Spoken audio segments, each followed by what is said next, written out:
eu vou falar um pouco sobre a reforma tributária e os reflexos dela na educação. Vou tentar ser um pouco breve, porque o Gilvan, que é o comentador, daqui a pouco tem um voo. Eu vou um pouco mais tarde. Eu vou, en passant, falar um pouco sobre aquilo que está na reforma tributária, mas nós temos que entender, todos dizem que é importante. É verdade, é importante. Nosso sistema é complexo? É.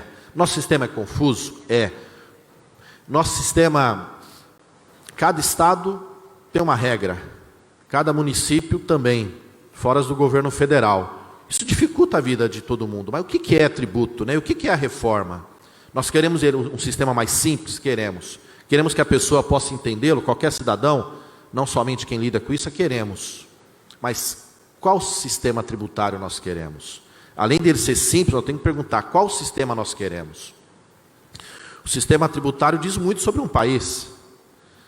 Se tem que, o deputado Carlos Bezerra falou aqui, sobre que precisa ser mais simples e o município e o estado ter mais autonomia na arrecadação para poder fazer suas competências, exercer suas competências. Mas além disso, nós temos que perguntar quem paga, né?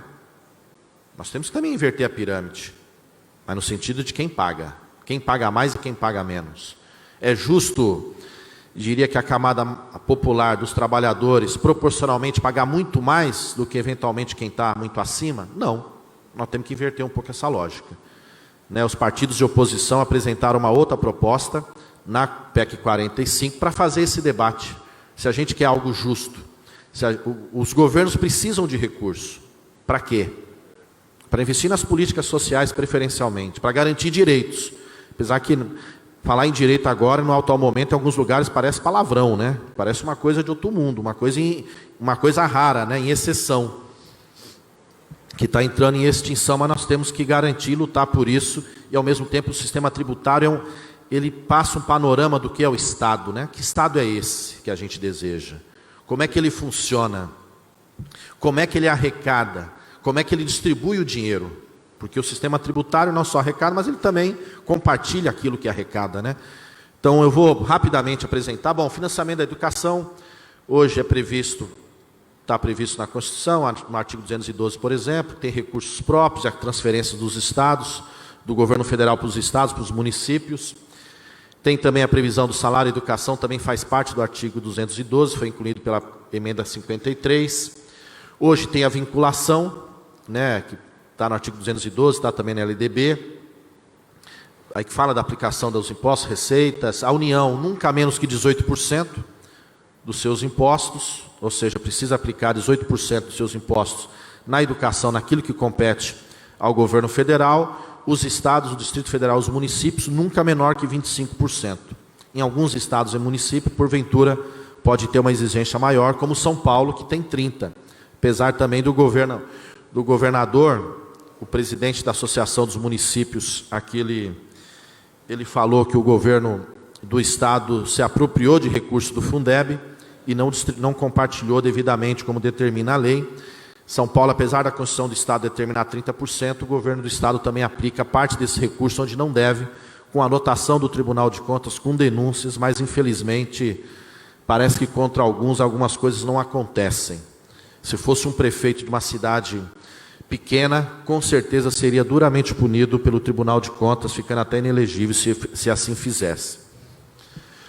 Bom, financiamento da educação, os impostos. Da União, os impostos previstos no artigo 153, imposto de importação, de exportação, imposto de renda, IPI, IOF, ITR e o IGF, que apesar de previsto na Constituição, é um dos únicos tributos que nós não regulamentamos, ou seja, não se cobra ele, que é o imposto sobre grandes fortunas. Está ali em vermelho.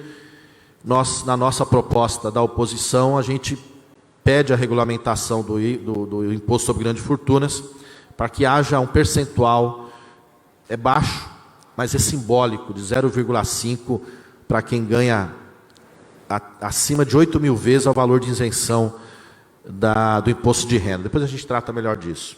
Pode ir. Os estados, ICMS, PVA e TCMD, que é imposto de transmissão causa mortes, o IPTU municipal, IES, o ITBI. Por favor, pode ir. A União, aí tem as transferências da União para os estados, da União para os municípios e dos estados aos municípios, a cota parte, por exemplo, do estado ao município de 50% do IPVA, que o estado arrecada, ele obrigatoriamente tem que compartilhar com o município 50%, e o ICMS 25%. Pode ir. A contribuição do salário educação, 1/3 fica com a União, 2/3 compartilhado entre os estados e o município, dependendo aí, né, proporcional ao número de matrículas de cada rede de ensino. E ela calculada a contribuição em base na alíquota de 2,5% incidente sobre o total da folha de pagamento de empresas públicas ou privadas vinculadas ao regime geral. Então é um percentual que é destinado especificamente à educação básica. Pode ir. O Fundeb, eu só estou fazendo uma pequena introdução para a gente chegar um pouco mais adiante no problema da reforma tributária. O Fundeb são esses impostos, onde 20% deles é destinado ao Fundeb, que depois é compartilhado entre os estados e os municípios. Pode ir. Volta uma Luzia. Volta uma. Não, volta, acho que avançou demais. Pode. Volta. Para onde estava lá no Fundeb. Só um segundinho. Não, acho que tem mais uma ainda. Volta. Isso, está certo. Bom, financiamento da educação. Hoje nós temos o problema do teto de gastos. Que a emenda 95, aprovada ainda na gestão do presidente Temer, ela limita o gasto do governo de um ano para o outro, de acordo com aquilo que foi no exercício anterior. De uma certa maneira, por exemplo, vou dar o passo adiante, em 2016, a receita líquida tributária, vou dar um exemplo aqui, imagine que ela fosse de 100, receita líquida tributária federal. O governo federal tem que aplicar 18% em educação, então ele aplicaria 18% em 2016. O crescimento de 2016 a 2019 da receita tributária, ou seja, aquilo que a União arrecadou de tributo, foi de 19%. Eu vou arredondar então uma média de 4%, para ficar uma conta linear e mais simples, mais fácil. Em 2017, a receita tributária foi 104. A União, 18% sobre isso, daria 18,72 em 2017 para a educação. Em 2018, aí começa o problema. 2018, vamos imaginar que a receita tributária cresceu mais 4%, ela foi para 108,16. Embaixo, para a educação, sem o teto, se não existisse a regra da emenda 95, seria 19,46. Com o teto, que é a diferença do ano anterior mais o IPCA, 19,42. Agora imagine isso aqui em bilhões. Eu estou fazendo uma conta simples, só para ficar um pouco mais explicativa. Mas imagine se fosse em bilhões isso. Vamos lá, 2019. 112 foi o crescimento da receita de um ano para o outro, 2018 para 2019, 112,49. Na educação em 2019, sem o teto, 20,24. A educação em 2019, com o teto, 20,10. Isso está aumentando essa diferença, ano a ano. 2020, 116,99 seria a receita, sem o teto, 21,5 seria aquilo que seria especificamente destinado à educação, 21,5, com o teto, o ano que vem, 20,87. Ou seja, um percentual menor, com uma diferença aumentando entre aquilo que seria sem o teto, com aquilo que é a partir do teto. Em 2021, 121,57 seria a receita, a educação seria 21,90, com o teto, 21,65. Só para ver a maldade, de uma certa maneira, há uma desvinculação já em curso, a partir da emenda 95. Ou seja, nós temos menos recursos daquilo que compete diretamente ao governo federal, do que, ou seja, ele não aplica os 18% total, porque a nova regra estipulou uma nova forma de cálculo sobre esse percentual, que é a diferença do ano anterior mais o índice inflacionário. Então nós temos e o governo ainda contingenciando, onde o valor executado, o valor final gasto vai ser menor. Se ele segura o dinheiro, o MEC não tem para onde gastar, as universidades sofrendo, com certeza a consequência é ainda mais grave em relação a isso. Aqui é um comparativo, né? Sem o teto é a linha laranja. Até 2017, com ou sem o teto, seria o mesmo percentual, mesmo valor. A partir de 2017, com o teto, sem o teto, a gente vê a diferença da linha laranja crescendo e a linha cinza é o teto aplicado, como diminui. Ou seja, essa diferença ao longo do tempo ela vai fazendo isso. É a boca do jacaré, né, que o pessoal fala no gráfico. Aliás, Barranco, eu saí para caminhar hoje de manhã aí num parque, aqui perto, e lá em São Paulo a gente não vê o jacaré, né? E aí eu passei, estava lá uma porção de terra, perto do lago, tinha um jacaré, estava imóvel, né? Bem, falei, acho que é estátua, né? Falei, não é possível o jacaré aqui, né? Falei, bom, vou dar a volta. Dei a volta, depois eu vi que ele já estava numa posição diferente. Mas quando a gente fala da importância da natureza, né, uma diversidade, né, que nem algo que a gente vê, quis destacar, porque foi algo que chamou a atenção hoje de manhã, na caminhada que eu fiz. Mas enfim, só para ver que a boca do jacaré vai fazendo o inverso. Bom, nós temos duas propostas de reforma tributária tramitando. Assim como o Fundeb tem uma no Senado, uma na Câmara, também na reforma tributária também. Tem a da Câmara 45 e a do Senado a 110. Uma certa disputa do protagonismo, né? Que a gente consiga um denominador comum e fazer aquilo que de fato precisa, aquilo que de fato é o melhor e que tenha um sistema justo, solidário, que de fato inverta a proporção de quem paga no nosso país e para quem é distribuído. Bom, é isso que eu falei um pouco. É um sistema confuso, caótico, mais complexo, maiores índices de sonegação, regressivo. Por que regressivo? Significa que o pobre paga mais proporcionalmente do que o rico. Eu vou dar alguns exemplos daqui a pouco. Ele é muito injusto nesse sentido. Tem renúncias fiscais que afetam inclusive a educação nesse sentido, ou seja, os governos abrindo mão daquilo que poderia arrecadar no seu conjunto, dando renúncia a alguns setores. Maior carga sobre alimentos e medicamentos incentiva a guerra fiscal, né? Os estados e municípios eventualmente disputando para onde vai determinado setor industrial, um combatendo o outro, em vez de a gente fazer um planejamento mais integrado para poder todos se desenvolver e ter condições não só de gerar trabalho, mas seu desenvolvimento econômico e social. Ele é o sistema hoje, as duas PECs, elas, naquilo que elas propõem, elas não tratam do sistema tributário como um todo. Elas não resolvem o problema tributário no seu conjunto. Elas têm sua importância, porque todo mundo quer a simplicidade. Todo mundo quer uma coisa mais racional, mais objetiva, mais clara. Nisso, elas tratam, mas elas só tratam de uma porção de tributos, somente alguns tipos de tributos. Elas não resolvem todos. Elas resolvem e ajudam principalmente o setor econômico, porque elas mexem somente nos tributos indiretos. É aqueles que a gente paga, mas a gente não sabe o percentual exatamente quando nós estamos comprando algo. Se todos nós aqui comprarmos uma garrafa d'água, que custar R$3, vamos fazer uma conta de R$3. Se sobre ela incidir 20% de tributo, portanto, 60 centavos de tributo,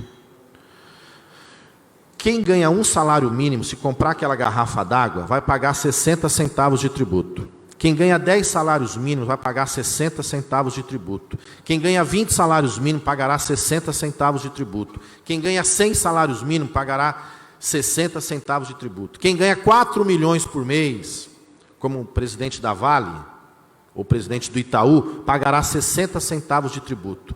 Quem pagou mais tributo sobre essa água? Quem ganha um salário mínimo. 60 centavos para ele em relação a quem ganha 100 salários mínimos, tem uma diferença brutal. Então, o sistema está mexendo no sistema indireto. ICMS, ISS, algum IPI, enfim, alguns tipos de tributos. É racional para eles mudar do jeito que quer? É. Tem um tributo único sobre o consumo, juntando diversos tributos num só. É racional, mas não pode ser só isso, porque vai continuar. Se for só isso, continuará injusto, porque o trabalhador continuará pagando mais. Se for só isso, continuará desproporcional. Nós temos que inverter essa lógica, tem que ter um sistema progressivo. Quem tem mais, paga mais, quem tem menos, paga menos. Não é essa a justiça que eles querem? Não é assim que eles falaram na Previdência? Então, que assim seja. Eles falaram isso na Previdência sem ser, querendo inclusive punir os professores, e na tributária não falam essa linguagem, né? Estranho, né? Só para ver a contradição do discurso. Mas volta um pouquinho. Anterior.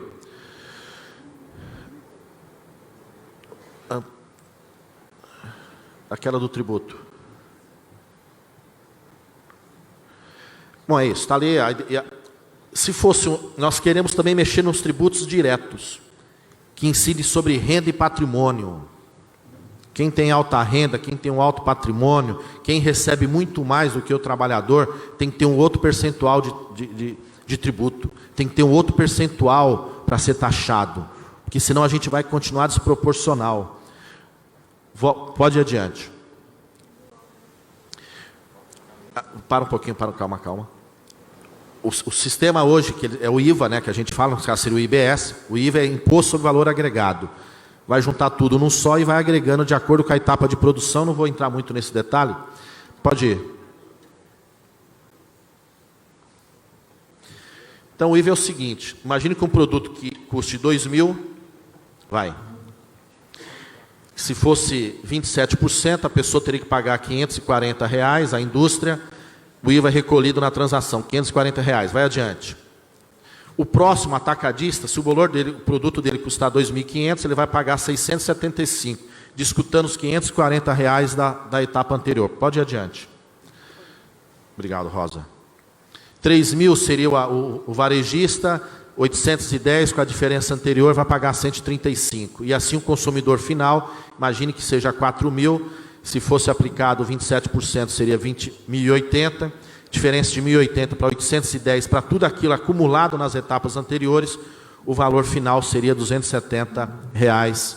Eu não vou entrar muito no detalhe, que não é isso que nos interessa, mas só para entender o conceito desse imposto que está sendo criado, imposto único, substituindo 5 ou 9 tributos, a depender se for a reforma da Câmara ou a reforma do Senado. Adiante, pode ir. Pode ir.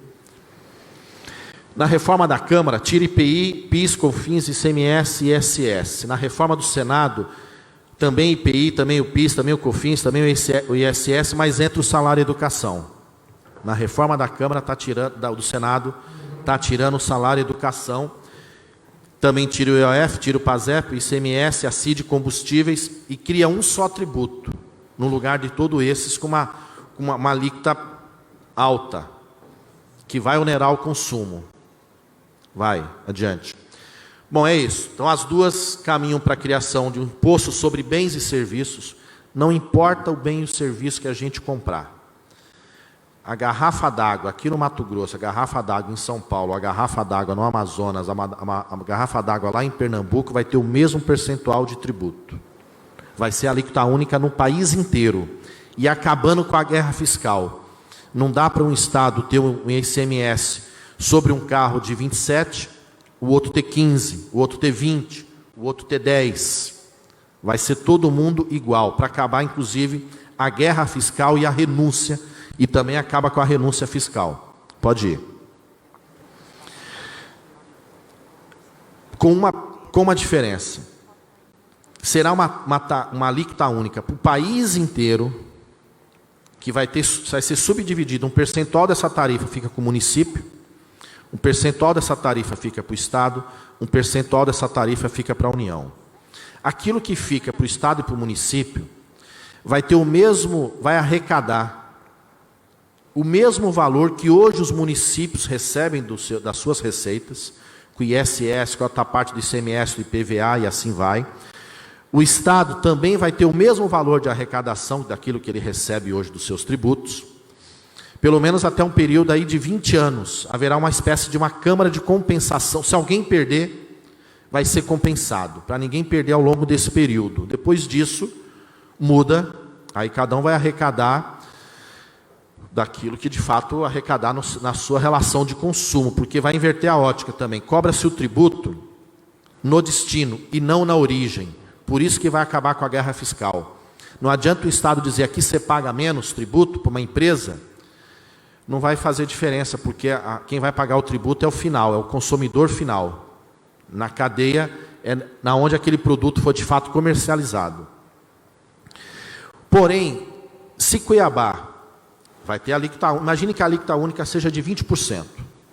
Não importa o produto, vai ser 20%. Se Cuiabá quiser criar uma alíquota maior na sua cota à parte, ela fala, eu quero aumentar 1%. Então, aquele copo d'água que eu falei, aqui vai custar 21%. Se quiser criar 2%, vai ser 2%. Se porventura o Estado quiser criar também para todo o Estado do Mato Grosso uma alíquota maior daquela de referência nacional, ele pode. Mas terão os deputados estaduais que aprovarem, e no caso de Cuiabá, a Câmara Municipal de Cuiabá aprovar. Então, o cidadão vai saber que naquele estado ele está pagando a garrafa d'água maior, ou naquela cidade pagando a garrafa d'água maior do que na outra. Então, ele pode criar isso. Ele pode, de fato, criar uma alíquota diferente, mas aumentando e não criando sistemas de uma guerra fiscal entre os demais. No caso federal, ele não permite, o do Senado, não permite essa diferenciação de alíquotas entre localidades, mas permite diferenciação de alíquotas de acordo com o produto. Poderia, seja o transporte, seja alimento, seja medicamento, ter uma alíquota diferente, mas não a localidade.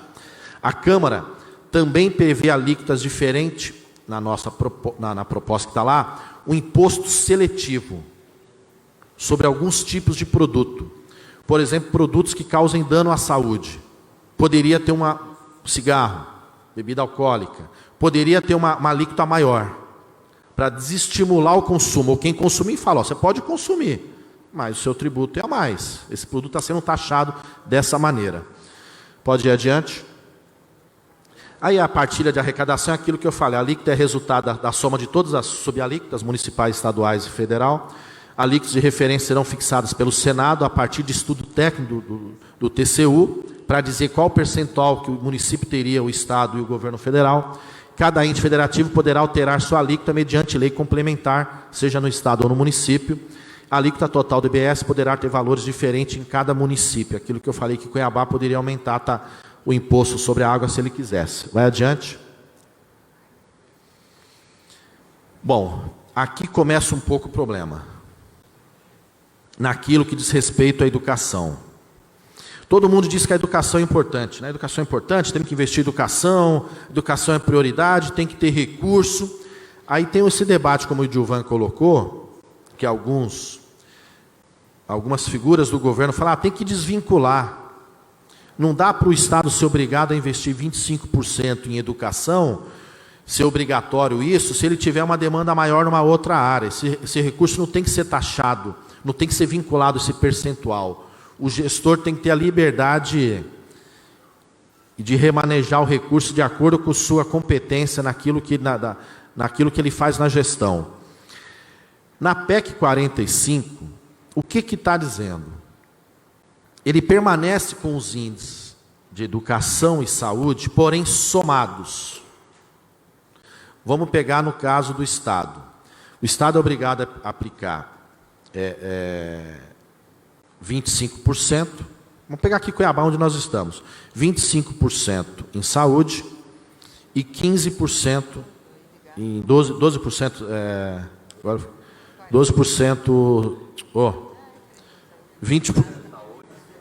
25% educação e 12% saúde. Então a somatória dá 37%, correto?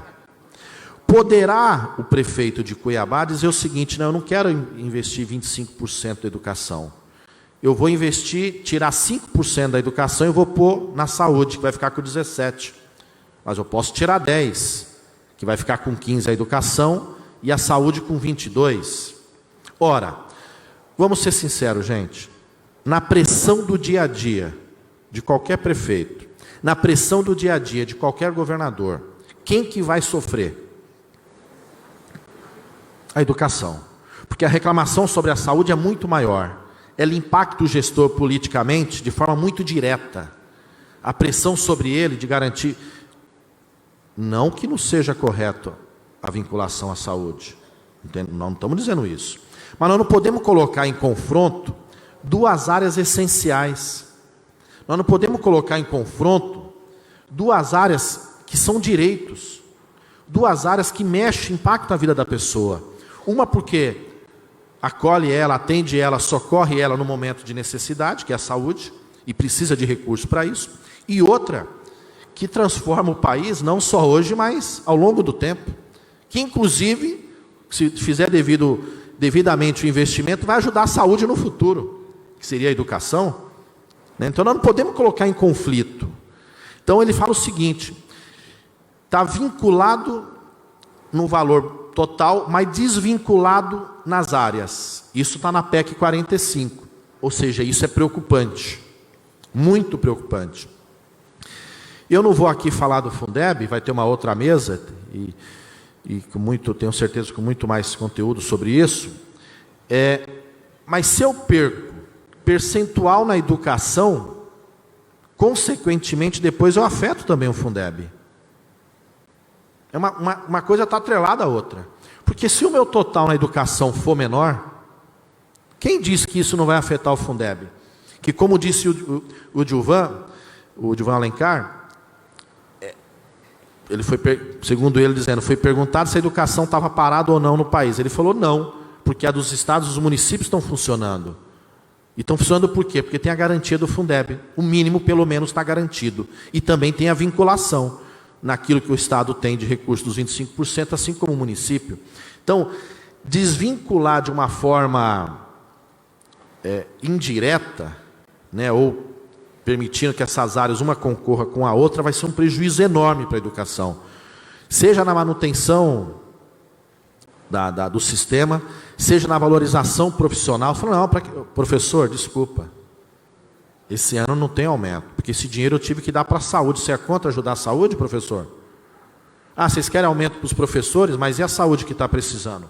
Ah, precisa de material escolar, precisa disso. Não, mas eu tenho um problema na saúde que também é grave. Então, é preocupante isso daí. Nós temos que, tem proposta de alteração, de ficar as vinculações do jeito que são hoje. Então nós vamos ter que trabalhar. Na PEC do Senado, mantém as vinculações, porém ela acaba com o salário e educação. Então é uma fonte de receita hoje direcionada à educação básica que nós estaríamos perdendo, que estaria dentro do sistema como um todo. Vai lá.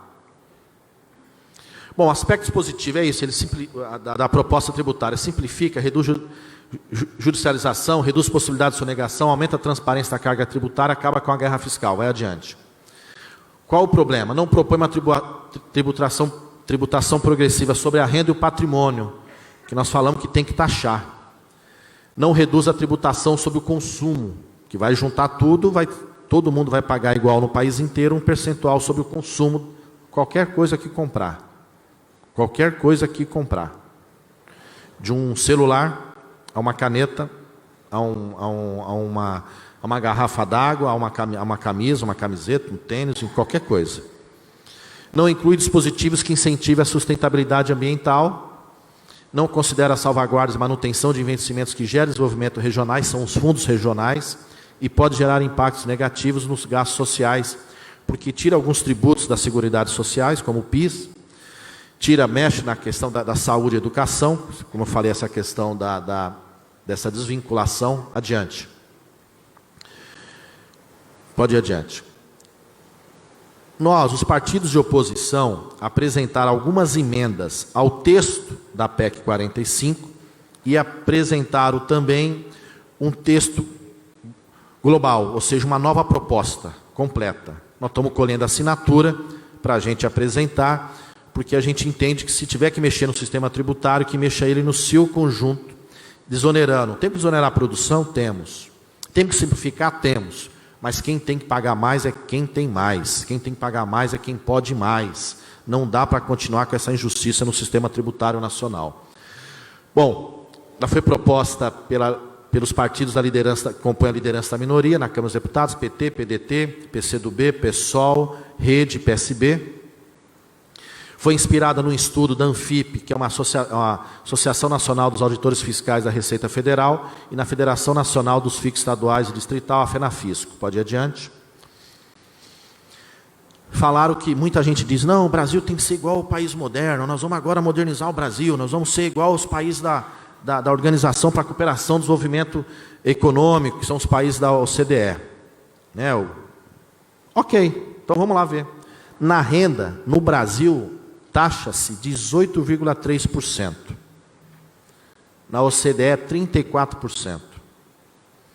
No patrimônio, no Brasil é 4,4%, na OCDE é 5,5%. O que significa esse tipo de tributo que recebemos sobre o patrimônio em relação à carga tributária geral? No Brasil é só 18% sobre a renda, e na OCDE é 34%. Outros 27% a 28%, no consumo, para vocês terem uma base, 49% do que o Brasil arrecada de tributo vem de consumo.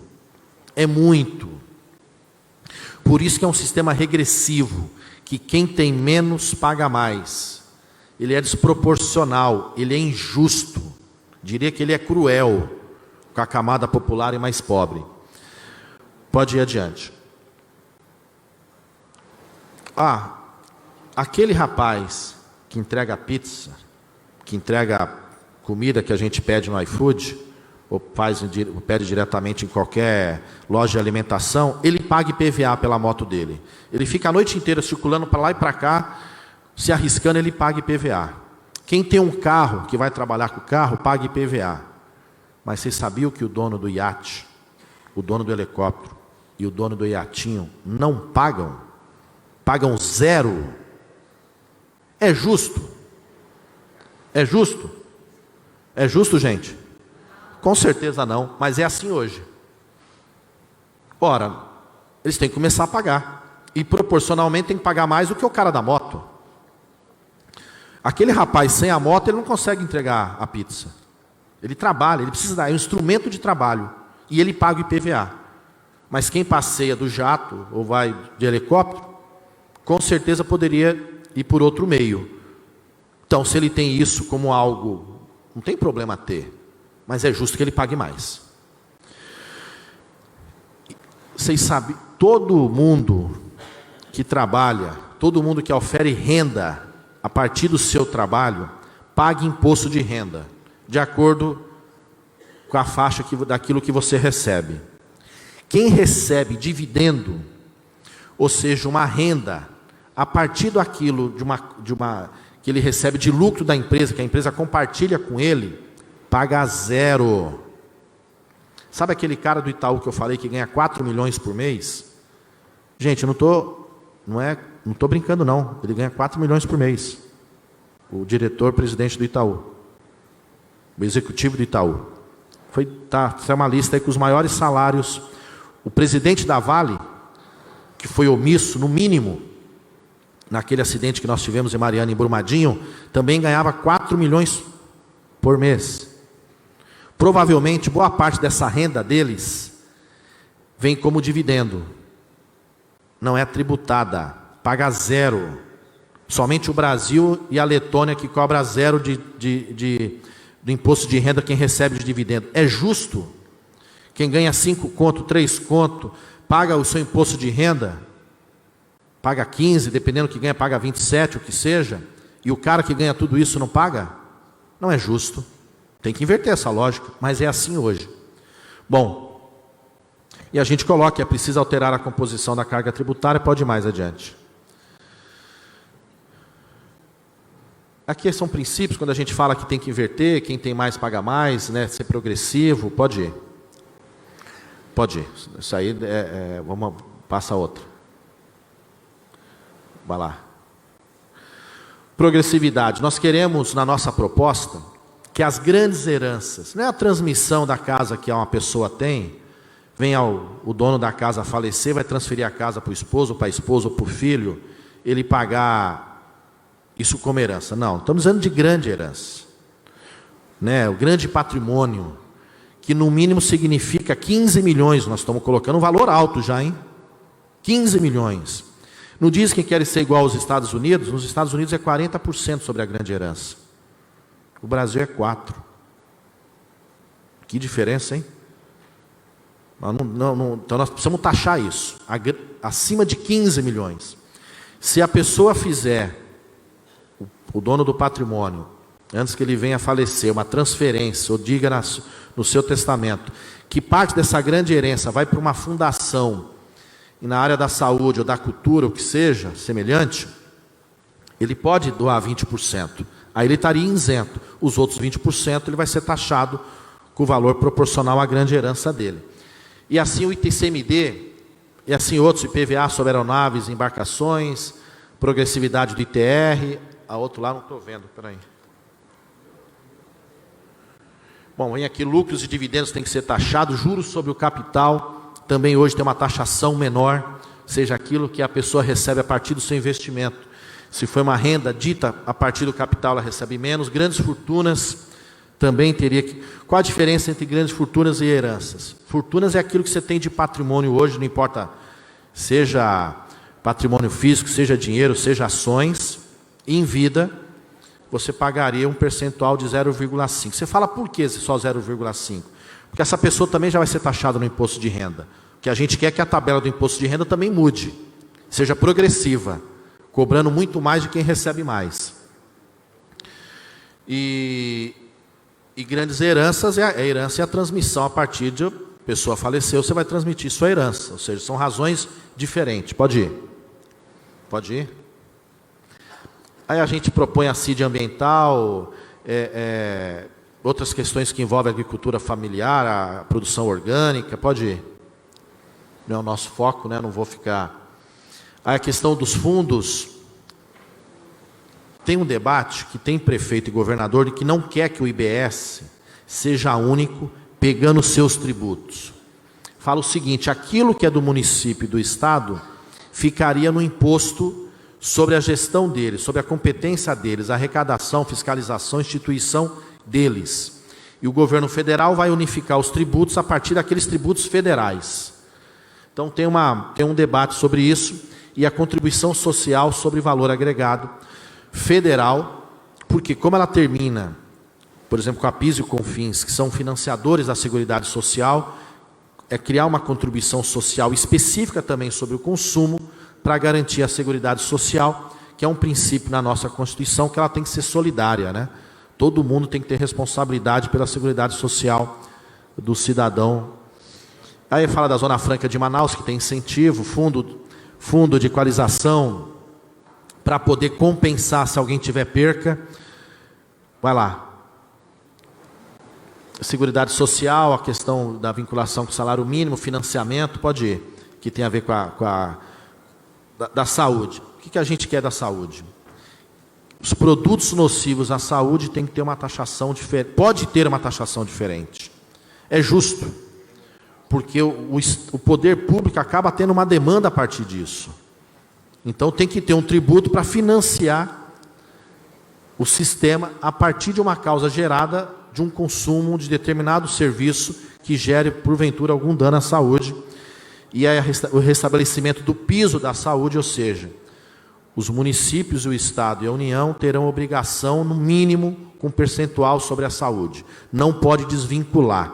Nós queremos a vinculação direta na Constituição, porque senão, pessoal, a demanda política do dia a dia vai fazer qualquer gestor abandonar uma política pública que tem que ser a longo prazo, seja na saúde ou seja na educação, para atender uma necessidade imediata dele, uma demanda política, uma pressão local. Todos nós sabemos, quem lida com a eleição demanda voto. O prefeito está ali com uma crise grande numa determinada área, eleição ano que vem. Se ele tiver que cortar essas duas áreas para atender aquilo, ele vai fazer. E não dá para áreas tão sensíveis, tão importantes para a vida das pessoas, a gente não ter um mínimo garantido. Se hoje com o mínimo, como disse aqui o presidente da Associação dos Municípios, em relação ao Fundeb, nós já temos problemas?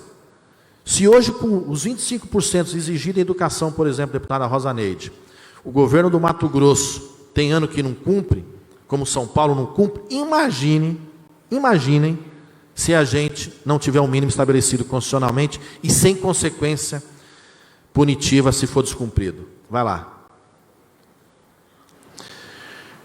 Aí a questão que eu já falei, o IVA estadual e a contribuição social sobre valor agregado, pode ir, já falei um pouco sobre isso. Bom, a educação.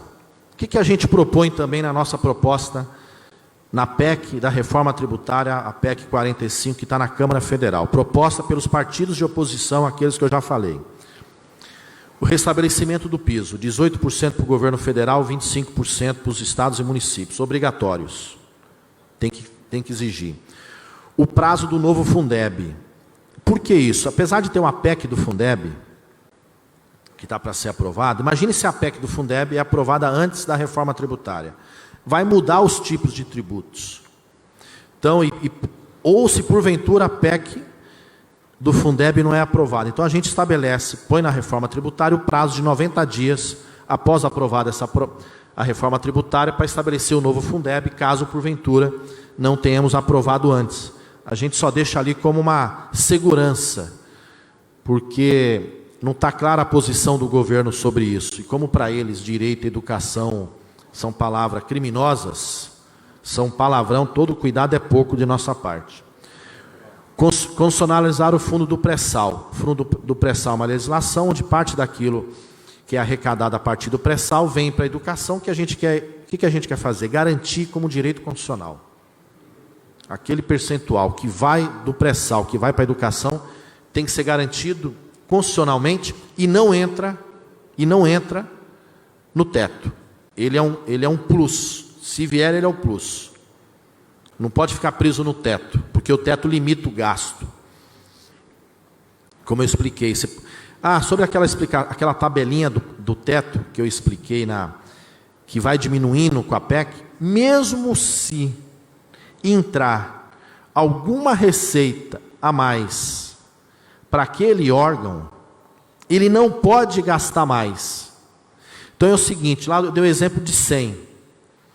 Imagine que no ano que vem, no primeiro exemplo que eu dei lá, fosse 104. Acho que eu tenho esse exemplo aqui, mas agora eu não lembro. Imagine que fosse 104. Se ele arrecadar 105, ele não pode gastar esse um a mais, porque a PEC limita. Então nós precisamos, e o que nós queremos, aquilo que vier pelo fundo do pré-sal, está fora do teto. Como nós queremos também constitucionalizar o royalties do petróleo para a educação, também fora do teto. É o plus. Ele poderia ser esse a mais, sem ficar limitado à PEC do teto dos gastos. Porque ele é um ganho, né? Ele é um ganho importante para a educação, assim como quando ele foi criado, já tinha essa lógica, né? Como foi dito à época pelo presidente Lula, é o passaporte para o futuro, e nós não podemos perder essa oportunidade. Vai lá? Bom, aqui eu falei do piso, né? Do fundo do pré-sal, da constitucionalização do royalties e do Fundeb também o prazo pode ir. Bom, se tudo isso der errado, a gente também fez uma outra proposta. Que a gente está... Aquilo ali são matérias de conteúdo que mexe no sistema tributário nacional. Vai ser uma luta grande para aprovar, não é fácil. Porque a lógica deles, da proposta que está lá, é simplificar, mas não mexer na distribuição da carga tributária. Vai continuar pagando mais quem ganha menos. Vai continuar pagando menos quem ganha mais. Pela lógica lá. Nós queremos inverter essa lógica a partir das propostas que eu mostrei. Mas imagine que isso não passe. Nós fizemos uma outra emenda, também focando a educação, alterando simplesmente o mecanismo de distribuição de recursos do IBS. Do imposto sobre bens e serviços, que seria esse novo imposto criado, tirando aqueles outros 5 impostos, no lugar daqueles outros 5 impostos. O que nós queremos? Da mesma maneira que vai ter subalíquota no IBS para o município, uma subalíquota para o Estado e uma subalíquota para a União, nós queremos que tenha uma alíquota singular, que seria essa subalíquota, específica para a educação. Ou seja, dos 20% do imposto sobre bens e serviços, X% a ser definido a partir de estudo do Tribunal de Contas, é assim que diz a PEC, seria específico para a educação superior e tecnológica. Também teria uma alíquota singular específica para a saúde. Também teria uma dos estados, Distrito Federal e municípios. E também nós teríamos algo para a educação básica. Qual a lógica disso?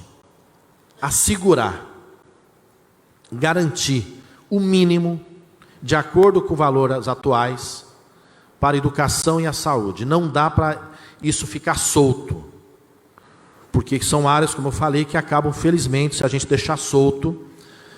Aliás, por que existe a determinação constitucional de 25% para a saúde, para a educação, e 15 ou 12 para a educação, se for estado ou município? O ideal é que não tivesse, né? O ideal é que a gente fosse um país tão desenvolvido, onde essa preocupação fosse de todo mundo, que não precisaria ter isso assegurado. Isso tem assegurado porque nem sempre foi garantido. Isso sempre foi assegurado porque foram áreas que, algum tempo na história, não eram prioridade de governos. E elas são importantes, por isso que estão ali garantidos constitucionalmente, e a gente quer garantir também uma subalíquota para a educação e a saúde nesse sentido. E aí também a não redução, né, a redutibilidade das alíquotas de referência destinadas à saúde e educação, sendo independente uma da outra, ou seja, 25% é saúde, 18%, 20% é educação, 15% é saúde ou 12%. Também define como fonte adicional de recursos para a educação, oriundos da exploração de petróleo e gás, é igual àquela, prazo de 90 dias para o Fundeb, retira a educação do teto do gasto. Não dá para a educação perder, ao longo do tempo, aquela perca que eu mostrei naquele quadro. Você podia gastar mais, mas você não pode, porque a teto de gasto limita. Será que está sobrando, de fato, recurso para a educação aqui em Cuiabá? Será que está sobrando recurso para a educação aqui em Várzea Grande? Será que está sobrando recurso para a educação lá na Chapada ou aqui no Mato Grosso? Será? Por mais que a educação possa ser boa, não vou entrar no mérito do trabalho aqui, não estou julgando. Estou pensando enquanto sistema. Será que ela é boa, ideal lá em Santa Catarina, deputada? Será, Bebel, que São Paulo não precisa dessa garantia? Nós que precisamos. Então não dá para a gente abrir mão disso e deixar ela limitada a uma emenda constitucional que fala para o governo: você pode ter mais demanda, mas você não pode gastar mais. Você pode até ter mais dinheiro, mas você não pode gastar. Ora, esse dinheiro vai para quê? Para onde? Como disse o deputado aqui, você pode limitar o gasto na educação, na saúde, mas você não pode limitar o gasto. Isso está na emenda, não é que eu defendo, tenho uma posição contrária. Só que na emenda diz que você pode continuar gastando para pagar dívida. Isso você pode. Quer dizer, a dívida você pode continuar pagando e aumentando o seu gasto. Para a área social, não tem lógica, né? Nós não somos ainda um país totalmente desenvolvido, nós não somos um país com seus direitos plenamente garantidos, então nós temos demanda nesse sentido. Vá lá. Bom, ao final, Rosa, eu espero que nesse debate aqui, nessa apresentação, a gente quis fazer algo bem claro, objetivo, explicar, para a gente entender de fato como funciona. Tem muita dúvida no dia a dia, tem muita coisa que a gente também não sabe, mas nós temos que as pessoas, todo mundo compreender, que às vezes uma mudança numa lei pode afetar uma outra área. O debate central é o Fundeb aqui, o financiamento da educação básica, mas se a gente não tomar cuidado também com a reforma tributária, ela pode afetar o financiamento da educação. Se a gente não tomar cuidado com a reforma tributária, nós podemos continuar tendo um sistema injusto, desigual. Não está na hora de a gente, então, inverter essa lógica. Nós queríamos lá atrás os nossos governos, não deu certo. Mas se querem simplificar e diz que tem que fazer algo sem privilégios, então vamos inverter a carga tributária. A gente topa, nós topamos. Quem tem mais, paga mais. Não é justo, como eu falei, o cara do iate não pagar IPVA.